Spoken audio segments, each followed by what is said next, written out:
Hello everyone, we have been discussing something very important in the last few videos. We talked about the difference between hoarding and wise stewardship of wealth. Everyone needs to know this difference irrespective of the differences in faiths. This is why I'm making this video series. We talked about difference between earthly treasures and heavenly treasures. We will continue to uncover more for a better understanding in this video. The key to breaking free from the love of money is to walk in the Spirit. Galatians chapter 5 and verse 16 says, "So I say, walk by the Spirit, and you will not gratify the desires of the flesh." When you're walking in the Spirit, your priorities will shift. You begin to value eternal things over temporary ones. You stop chasing after what the world says will make you happy, and you start pursuing what truly satisfies. That is a deeper relationship with God. The Holy Spirit empowers us to live in faith, trusting that God is our only provider. The flesh says, chase security, work harder, even more. But the Spirit says, rest in God. Do what He asks you to do and leave the rest to Him. Let us remember this and clearly understand more on hoarding wealth and biblical wealth management. Number 1, purposeful wealth management. As I said in the last few videos, saving and investing wisely is not about hoarding wealth out of fear or greed, but about ensuring that we can fulfill God's purposes for our lives. This includes providing for our families, being generous to others, and advancing God's kingdom. 1 Timothy chapter 5 and verse 8 says, "Anyone who does not provide for their relatives and especially for their own household has denied the faith and is worse than an unbeliever." That seems to be a harsh reality and the truth. So be responsible and wise. As I said, proper financial planning enables us to meet these responsibilities faithfully. Number 2, generosity as a priority. The Bible repeatedly calls us to generosity. If for any reason our saving or investing prevents us from being generous, then our hearts are not in alignment with God's will. Wealth is a tool, not a treasure. We must remember this. Our true treasure is waiting for us in eternity. Proverbs chapter 11 verse 25 teaches, "A generous person will prosper.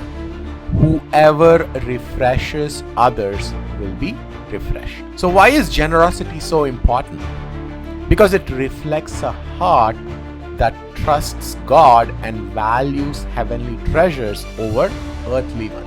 We talked about the difference between heavenly treasures and earthly ones in the last video. Please check that out. The link is in the description. Now let us move to number 3. Trust in God, not wealth.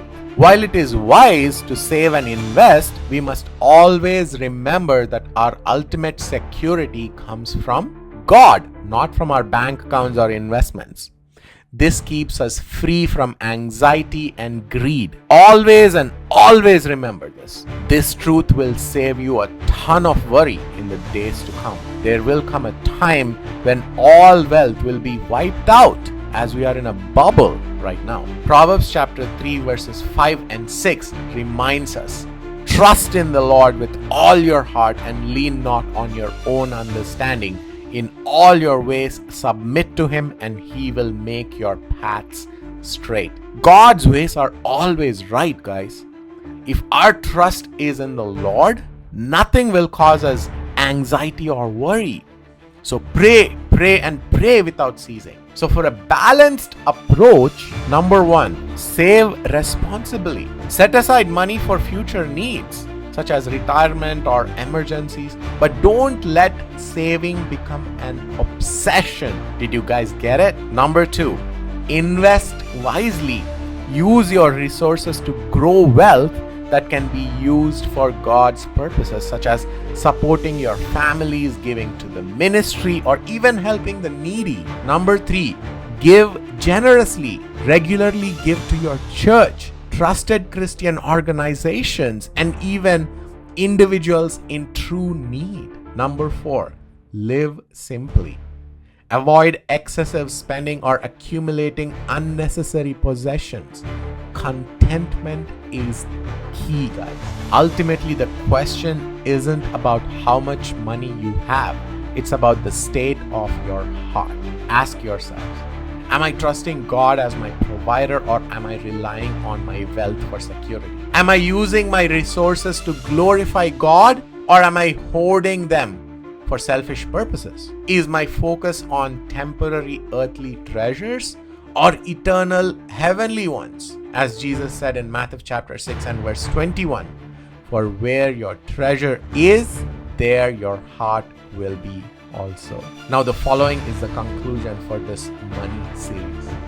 In Matthew chapter 6 verses 19 through 21, Jesus isn't condemning wealth or saving, but he is calling us to prioritize God's kingdom over material possessions. Wise stewardship and financial planning are consistent with biblical principles as long as they are done with the right motives. So let's seek to be faithful stewards of the resources God has given us, using them to provide for our families, bless others, and invest in God's kingdom. By doing so, we store up treasures in heaven that will never fade away. Trust in God, manage wisely, and give generously. In all these things, we honor the one who provides for all our needs. That's all I've got, guys.